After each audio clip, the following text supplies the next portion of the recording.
Morning everybody, how's it going? First thing in the morning here, got my fire lit. It's starting to get toasty in the shop. Man, winter comes fast, eh? It's like hot, hot, hot, and then overnight it just drops here, the temperatures. Okay, we're back on the 268 giveaway saw. I had that little chipping incident occur on the last cylinder. Again, friends, it happens sometimes. That shard was like this. The minute I hit it, it was so small, it just kind of chipped off. And maybe 1/4 inch wide, maybe 3/8 by an 1/8 inch chipped over the transfer. It happens, friends. If you have that happen, don't beat yourself up. These things happen when you're grinding. It is what it is. I thought I'd show that to you guys. Once in a while, it doesn't happen very often, but once in a while, you know, things happen when you're grinding. So, we're going to use this 272 Titanikel cylinder. I got my timing numbers here. Okay, our exhaust opens at 99. I like that number. This is going to be a good torquey saw, especially with the pop-up piston. So, I'm going to leave that number. My transfers open at 115 after top dead center. That's 16 degrees of blowdown. Not super happy with that. I'd like closer to 20. Now, again, I could raise the exhaust another 4 degrees, but then I'd be at 95. This thing would have no pull at 95. I've been there, done that. We're not going there on this saw. Now, if I cut a giant pop-up, I could do that. But again, friends, this is just a work saw. If I cut a giant pop-up, I could really jack the compression up and run a super high exhaust roof, but that's not what we're doing. If this was my saw and I was playing around, I would definitely look into that. But for the project, I like showing you guys things that you can recreate at home. Okay, so what are we going to do? I'm going to leave the upper transfers at 115. I'm going to leave the exhaust roof at 99. I'm going to clean it up just a hair and maybe widen it just, you know, I'm going to widen it maybe, I have about 200 thousandths to spare. Okay, I'll show you guys that. I'll bring you guys in close here. Okay, if you guys look, there's a mark there. It's not a great mark, but it just gives me a reference point. Okay, I have about 230 thousandths extra width to play with, okay? So, you don't want to start widening your exhaust too wide for two reasons. One, you can get blow-by past the skirt. And two, remember, your piston is only supported, really, on the bottom skirt and the sides of your exhaust port. If you start making that too thin, in my opinion, you're going to get into trouble with wearing pistons prematurely. I want this saw to last. Porting to me is about making good power, but I want a saw that's going to last. So again, we don't want to jack the compression up because that's hard on bearings. I don't want to start wearing pistons at the skirt. I want the saw to be easy to tune, easy to start. This is the parameters for this build. If we're building something to play with, you can just go hog wild. But in this case, I would like to keep this thing sane for whoever gets it, right? I want whoever gets this to be able to start and tune it and just enjoy it. Okay, so I could widen the exhaust port a hair, and I might do that. We'll see how it goes. Now, I got my transfers marked out here. Turn the light on for you guys. Okay, I'm going to do the exact same thing I did to the 268 cylinder. I might actually cut the bottom of the transfers off like we did in Buchan's saw.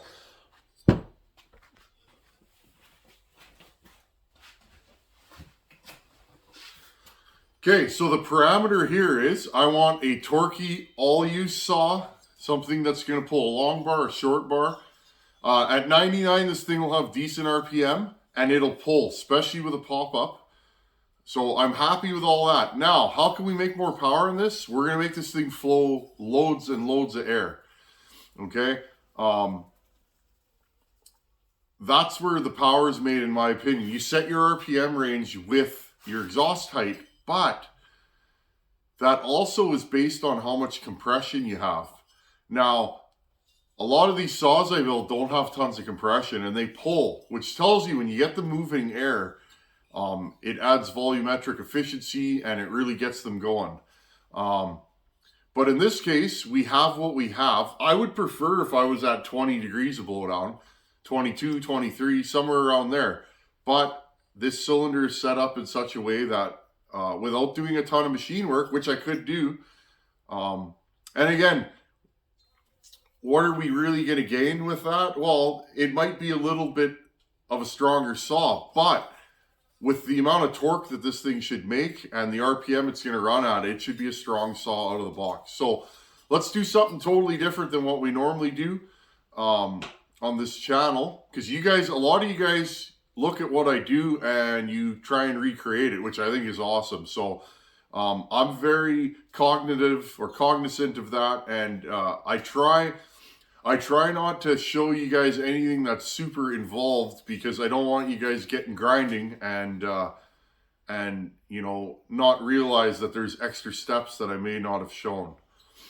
Okay, I'm gonna get going here and see if I can get this thing ground up and ready to rock and roll today. I'll hit you guys back up when I have some grinding done. Okay, we're done the port work. I'm really happy with how it went. Today was one of those days where the chips were just flowing. Everything went good. Didn't have to do a ton of work to the cylinder. When you start porting, you might be inclined to just grind and grind and grind. But what I've figured out over the time that I've been porting, all right, I got some dust in my eye here, is less is more. It's not about what you do, it's about what you don't do. And I've learned that as time goes. There's different tricks that I use and different moves to make sure that the saw is going to run good and going to last. I'm going to bring you guys in closer. I'm going to show you the port work, and then we'll put a timing wheel on this and see where we ended up. Okay. There's our port work. Again, I didn't go right to the bottom. I just kind of blended it in. Okay. Just kind of blended it in all the way down.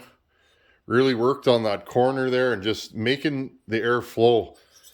Pay attention to the shapes of transfers, and then you can kind of figure out how you want to modify them. Okay, you see that? It's just a straight shot in there. Now, versus, here's a stock cylinder.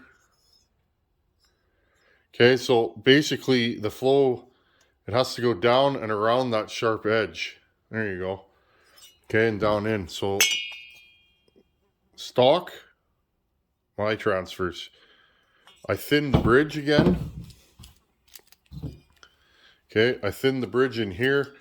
Really worked on these corners. You want your intake charge to hit over top, okay, of your intake. First time grinding one of these Titan nickel cylinders, and I'm impressed. It ground nicely. Okay. Exhaust port, I really didn't do much of anything to it. I shined it up a bit and should be good to go. I'm happy with where the timing ended up with the exhaust port, so why grind on it? One thing I did do, I went in here with my right angle tool. You can see how it's shiny. I just cleaned up those edges. Yeah, and I did both sides. There it is. What a nice cylinder. I'm really digging this new camera. There you go. Okay. Notice I leave a rough texture. That's on purpose. I don't like smooth transfers. And again, that's just me. Some people like a smoother finish than me. I'm good with that.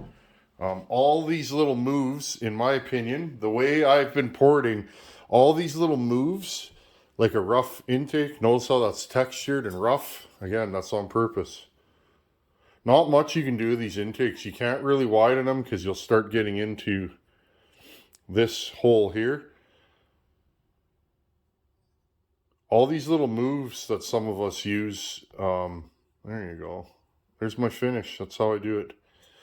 Okay, all these little moves that some of us do, you put them all together and you'll feel it. You'll end up you'll end up with a saw that's got more throttle response. If you hear a ported saw that's a little boggy, sometimes that is actually the texture, is what I've experienced.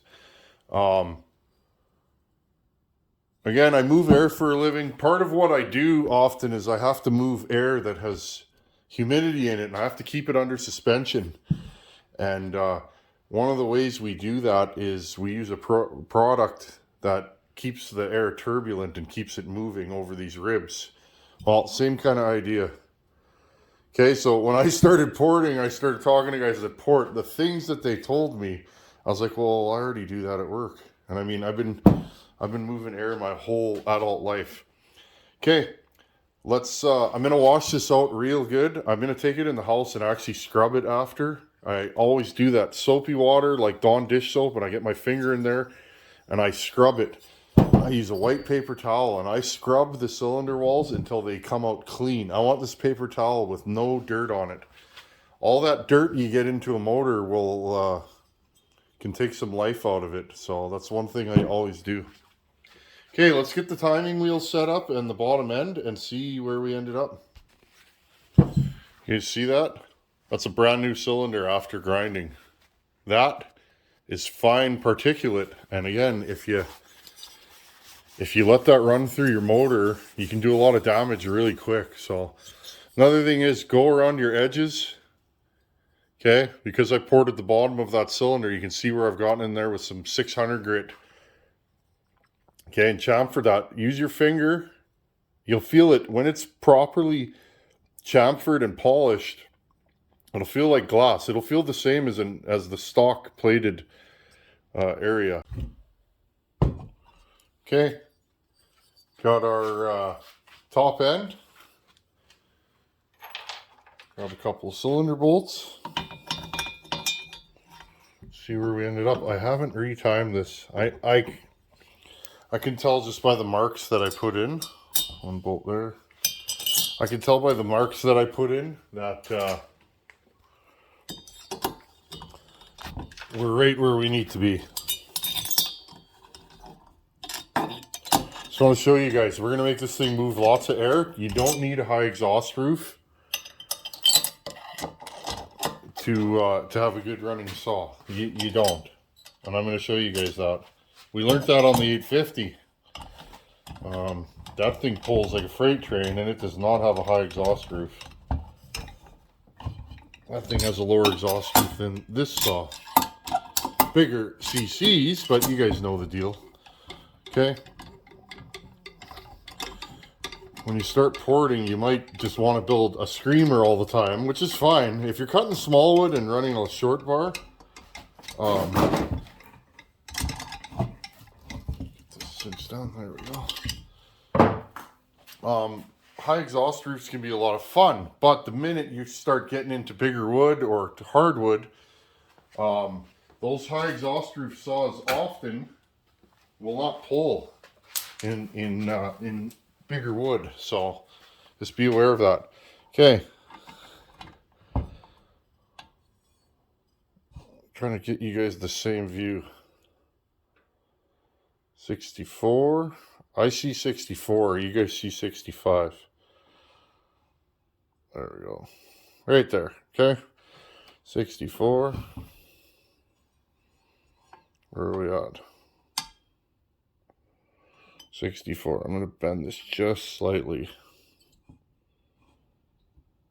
64. 64. You guys are getting a different perspective than I am. There we go. That's a little bit better. Okay, 64.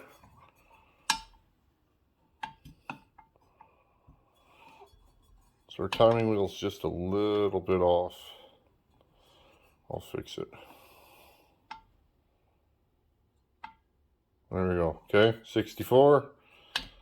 I show you guys this. This is something you need to do every time. At least I do. I always double check my zero. See, we're getting funny readings today. There we go. 64.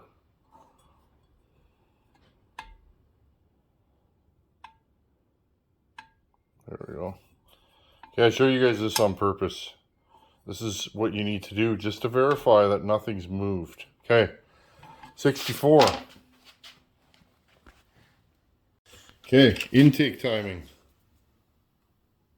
Where does it open? I made that mark on my piston just to see timing wise how far I needed to go. You guys see that? Okay, where does it open? Opens right about there. Where are we at? Okay, I'm going to call it. Opens right there. Okay, 76 before top dead center. Okay, so if it opens at 76, where does it close?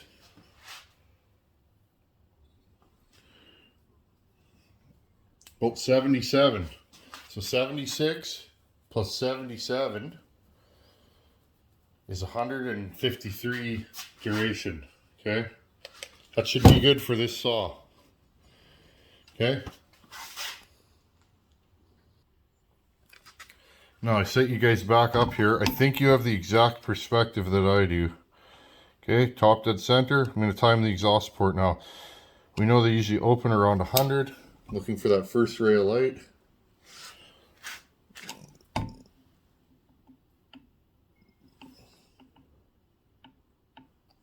Okay, where does it open? 99, okay? Where does it close? I'll put it back to 99. Does it close at 99?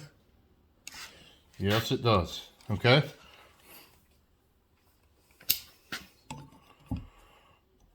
So if it was at 100, we'd have 160. We have 158 degrees of exhaust duration on this saw. And I'll show you my view from the front. I'll show you guys that again, a little bit backed off. Okay, piston goes top dead center. Exhaust opens. It's open, it's open, opens. Exhaust closes. Okay, now after the exhaust closes, there's a period of time where there is nothing open. Okay, this is where you're building your compression. And then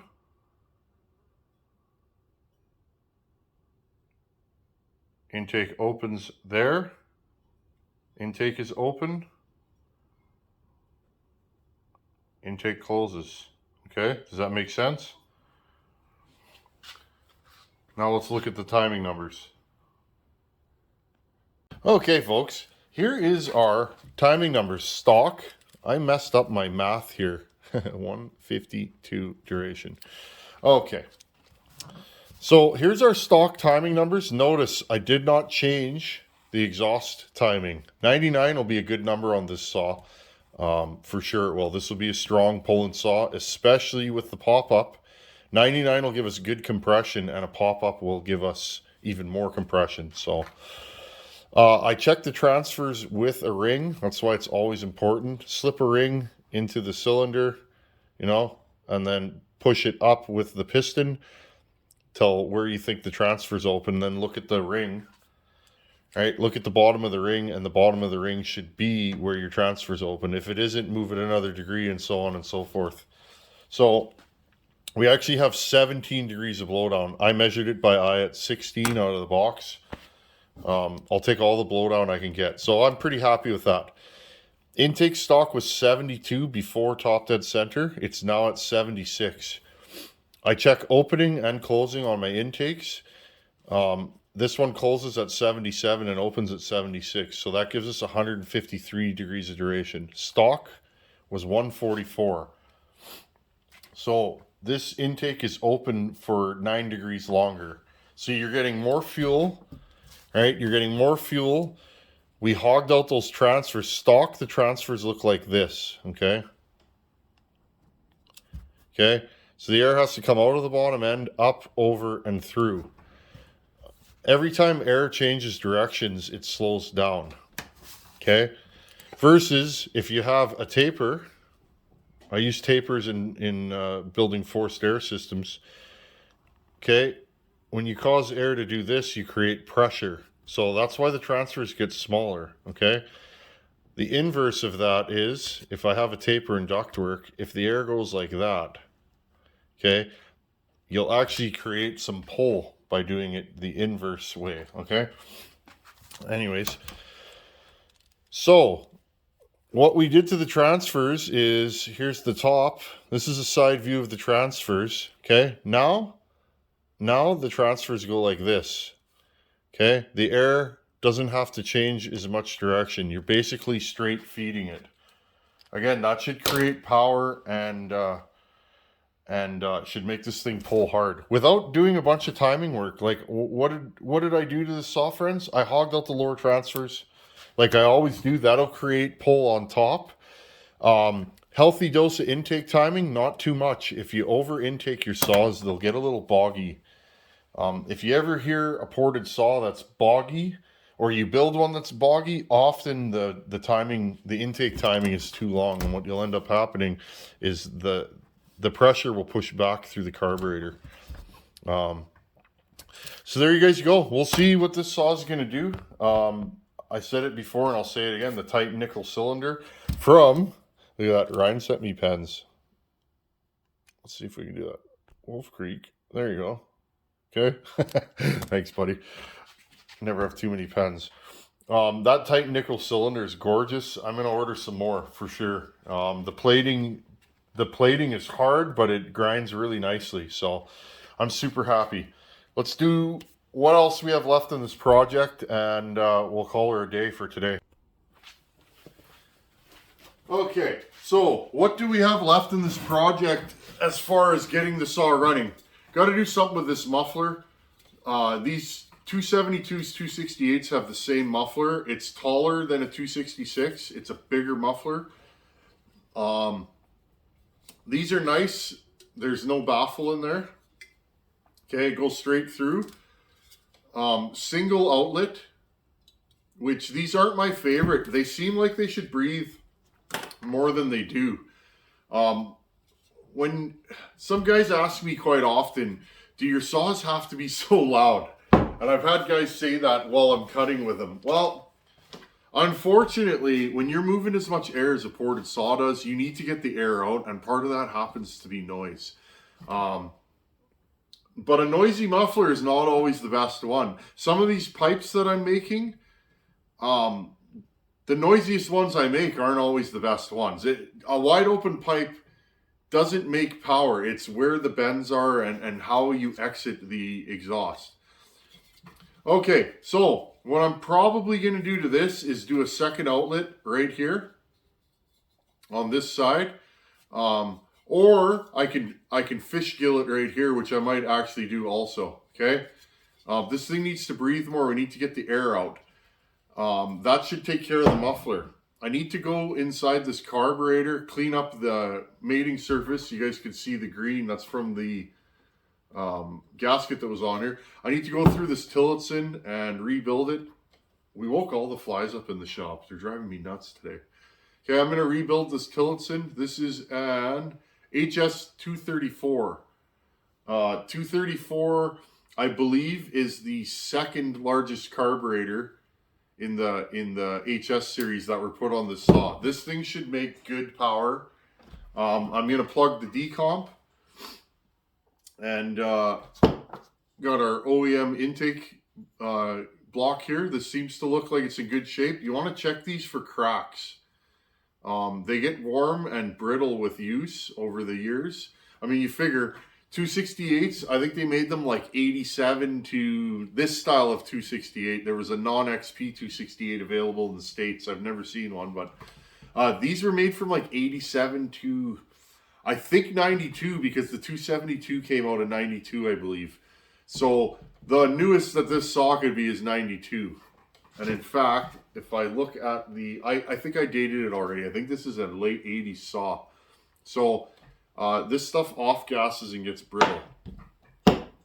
Okay, friends. Well, that's what we're doing today. In the next video, we'll do the odds and ends. I got to put a new fuel line on the saw, fuel filter, rebuild the carb, muff mod. check the AV mounts, because I've mentioned before, AV mounts are a sore spot on these. I believe these ones are in good shape. If not, I'll switch them out. I got to mount the oil pump, oil line, and there's a strainer on the end of the oil line. And other than that, I think we're good, friends. Anyhow, as always, thanks for watching. Take her easy. I'll see you guys in a couple days. We'll try and get this thing running. Later.